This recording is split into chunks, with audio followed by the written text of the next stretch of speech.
when people think about the beginning of film, they actually think of one event, and that was in 1895 in Paris when the Lumiere brothers projected film for the first time.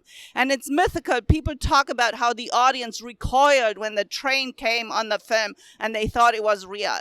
However, in film studies, we think of film beginning before that, before projection, when celluloid was invented and when Edison invented another machine that was called the kinetoscope.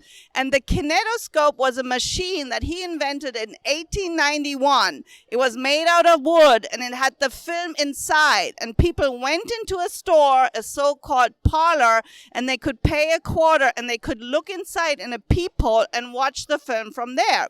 And so the genres at the time were the phantom ride, which was a camera on a train and it would go through a landscape, people dancing, muscular men showing their muscles, cats and dogs fighting, and the chase film where a dog caught a sausage and then everybody would run behind them.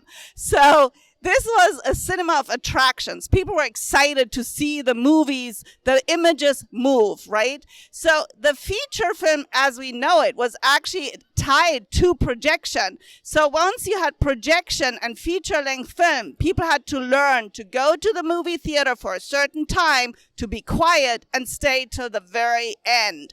So there are film scholars who think now with social media, when you watch those little films on your phone and you make your own little films, that's the end of film. But there's also scholars who think this is much more like film before projection. And so if you go to your phone and you watch what people show, how they address the audience, how they show a new dance, how they sing, how they do acrobatics, how they show their baby or their dog and their cat, that's actually much more like cinema before the invention of projected film. And now you're also watching alone. And you don't have a set time where you have to go to the movie. You just watch whenever you want and you stop whenever you want. So those were my 3 minutes.